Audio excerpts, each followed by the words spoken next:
7월 25일 금요일 아침 우리가 오늘 함께 나눌 말씀은 요한계시록 16장 12절에서 21절까지 말씀입니다.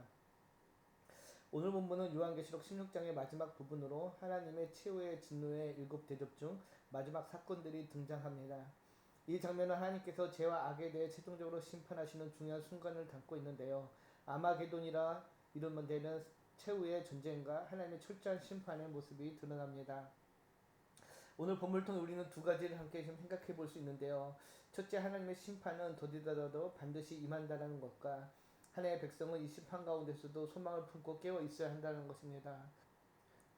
먼저 본문 12절을 보면은 이렇게 이야기합니다. 또 여섯째 천사가 그 대접을 큰 강 유브라데에 쏟음에 강물이 말라서 동방에서 오는 왕들의 길이 예비되었더라. 여섯째 천사가 대접을 유브라데 강에 쏟자 강물이 마릅니다. 동방에서 오는 왕들의 길을 준비하기 위한 것인데요. 유브라데 강은 구약에서 이방 제국들, 특히 아수르와 바벨론이 이스라엘을 침략해 들어온 경로였습니다. 요한계시록에서는 유브라데 강이 상징하는 것은 하나님의 심판을 위해 악의 세력이 하나님의 통제 아래서 일시적으로 풀려나는 것이라고 설명하는데요. 유브라데 강이 마른다는 것은 하나님이 의도적으로 방언선을 제거하셔서 악의 세력이 전쟁을 위해 모이게 하심을 의미합니다. 이는 고대 바벨론이 멸망할 때 페르시아가 유브라데 강의 물길을 바꿔서 성으로 들어갔던 역사적 사건을 떠올리게 하는데요. 요한은 이 배경을 염두에 두고 종말론적 심판을 묘사하고 있는 것입니다. 그리고 13절에서 16절을 보면 새 악한 영의 활동과 아마게돈 전쟁에 대한 내용이 주어지는데요. 요한은 개구리 같은 데서 새 더러운 용의 입과 짐승의 입과 거짓 선지자의 입에서 나오는 것을 보는데, 용은 사탄을, 짐승은 적그리스도들, 거짓 선지자는 종교적 미혹자들을 가리킵니다. 이 세 존재는 거룩한 삼위일체에 대항하는 악의 삼위일체로 표현되는데요. 그 입에서 나오는 개구리 같은 더러운 영은 부정함과 거짓과 미혹과 음란과 혼란을 상징합니다. 개구리는 유대인에게 부정한 동물이었고, 이 표현은 이 영들이 얼마나 혐오스럽고 미혹적인지를 보여주는 상징적인 묘사를 할 수 있습니다. 이 더러운 영들은 기적을 행하여 온 세상의 권력자들을 미혹하는데요. 이 적은 겉으로는 능력처럼 보이지만은 실상은 거짓 영에 의한 미혹의 도구가 될 뿐입니다. 바로의 마술사들이 하나님의 기적을 흉내냈던 것처럼 사탄도 기적을 가정하여 사람들을 속일 수 있다는 것이죠. 그리고 그 목적은 분명한데, 전능하신 하나님의 큰 날에 있을 전쟁을 하여 그들을 모으는 것이었습니다. 사탄은 자신이 패배한 줄 알면서도 마지막까지 하나님과 그 백성을 대항하기 위해, 대적하기 위해 세상의 왕들을 체계적으로 이용하는 모습을 보게 됩니다. 하지만 이 모든 일은 하나님의 주권 아래 진행되는 것임을 기억하시고, 세상이 흔들려도 하나님은 흔들리지 않다는 사실을 믿는 믿음으로 이 마지막 때를 바라봐야 할 것입니다. 이 가운데 요한은 갑작스럽게 예수님의 음성을 이용하는데요. 15절을 보면 이렇게 이야기합니다. 보라, 내가 도둑같이 오리니 누구든지 깨어 자기 옷을 지켜 벌거벗고 다니지 아니하며 자기의 부끄러움을 보이지 아니하는 자는 복이 있도다.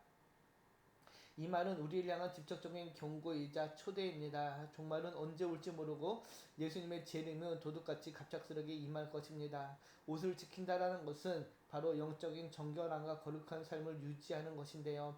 죄에 타협하지 않고 믿음을 끝까지 지키며 거짓 가르침에 미혹되지 않고 자기 영혼을 경건하게 가꾸는 삶은 결국 마지막 날에 영광의 모습을 보게 될 것입니다. 16절을 다시 보면 이제 사탄은 왕들을 아마게돈이라고 하는 곳으로 모읍니다. 아마게돈은 히브리어로 묵기또 산을 뜻하지만은 실제로 묵기또에는 산이 없습니다. 그래서 그레고리 빌의 요한계시록 주석을 보면은 아마게돈은 문자적인 장소가 아니라 하나님의 최종 심판이 임할 상징적인 전쟁터라고 설명을 하는데요.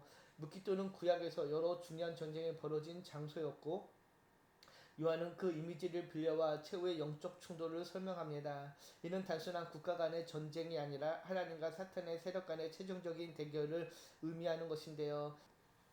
그러나 이 전쟁은 이미 결과가 정해진 전쟁이었습니다. 하나님의 승리, 어린 양의 승리, 성대의 승리라는 정해진 전쟁임을 기억하기 바랍니다. 그리고 17절을 보면 이렇게 이야기하죠. 일곱째 천사가 그 대접을 공중에 쏟음에 큰 음성의 성전에서 보좌로부터 나와 이르되 되었다 하시니, 되었다, 구속사적인 완성을 의미합니다. 일곱째 천사가 대접을 공중에 쏟자 성전 보좌로부터 되었다라는 큰 음성이 들리는데요. 일곱째 대접 재앙으로 하나님께서 뜻하신 심판이 마침내 완성되었음을 알려줍니다. 뒤이어 하나님의 위엄과 능력과 영광을 상징하는 번개와 음성과 우레소리가 더불어 전대미문의 강력한 지진이 발생하게 됩니다. 유사 이래 가장 강력한 지진으로 인해 바벨론은 세 갈래로 갈라지고 만국의 성들이 무너지게 되는데요. 세 갈래로 갈라졌다는 말은 회복이 불가능할 정도로 완전히 파괴되었음을 뜻합니다. 그리고 19절 20절을 보면은 하나님의 명령과 심판 속에 모든 성과 산이 사라지고 큰 우박이 내리는데요. 지진이 나고 성과 산이 없어지는 것은 육정에 기록된 여섯째 재앙과 비슷한데요. 여기서 내리는 큰 우박은 얼마나 큰지 그 무게가 한 달란트나 된다고 합니다. 이 일곱 번째 대접 재앙은 이스라엘 백성들을 출애굽시키기 위해 애굽 땅에 우박이 내린 일곱 번째 재앙을 연상하는데요. 그리고 악인들은 거대한 우박으로 고통을 당하면서도 여전히 회개하지 않고 오히려 하나님을 비방하는 모습을 볼 수 있는데요. 이것은 악인들이 넷째 대접까지 다섯째 대접 재앙에도 불구하고 하나님께 대항하는 그 모습과 똑같은 반응이라 할 수 있습니다. 하나님의 진노를 담은 일곱 대접 재앙이 강력한 심판의 성격을 띠는 것처럼 악인들도 이 재앙들에 대해 여전히 완고하고 완악한 반응을 보이고 있는 것이죠. 오늘 본문은 단순한 종말 시나리오가 아니라 오늘날 우리의 영적 현실과 직결된 메시지입니다. 사탄의 미혹은 지금도 계속되고 있으며 종말에 더 노골적으로 드러납니다. 그래서 우리는 눈에 보이는 현상에 속지 말고 말씀과 성령의 분별함을 통하여서 하나님의 말씀에 따라 살아가는 삶을 살아야 합니다. 하나님의 심판은 지연되어 보일지라도 반드시 임한다는 사실을 기억하고 두려움이 아니라 소망으로 이 땅을 살아가는 모두가 되기를 소망합니다. 고린도후서 6장 2절이 이렇게 이야기하시죠. 이르시되 내가 은혜 베풀 때에 너에게 듣고 구원 날에 너를 도왔다 하였으니 보라 지금은 은혜 받을 만한 때요 보라 지금은 구원의 날이로다. 회개는 지금 오늘 해야 합니다. 심판의 날이 임하면 인간은 돌이킬 힘조차 상실하게 될 것입니다. 지금이 은혜의 때여 구원의 날임을 기억하시고 바라기는 오늘 이 말씀 앞에 겸손히 나를 돌아보고 여전히 머물고 있는 제 자리가 있다면 돌이켜 회개하는 모두가 되기를 소망합니다. 그리고 온전히 주의 말씀을 기준 삼아 거룩하게 구별된 자로 살아가는 모두가 되기를 축복합니다. 심판의 날이 다가오고 있음을 기억하며 복음을 전하고 살아갈 신천한 삶으로 준비하는 복된 하루 되기를 축복합니다.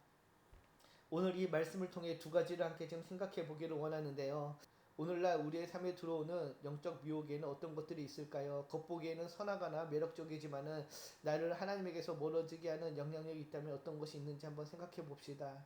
그리고 예수님은 도둑같이 우리니 깨어 있으라고 경고하십니다.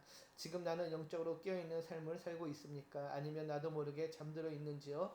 이 아침 함께 생각해 보며 하루를 시작하기를 소망합니다. 기도합니다. 참 좋으신 하나님 감사합니다. 오늘 아침 요한계시록 말씀을 통해 하나님의 공의와 마지막 심판을 묵상하게 하심을 감사합니다.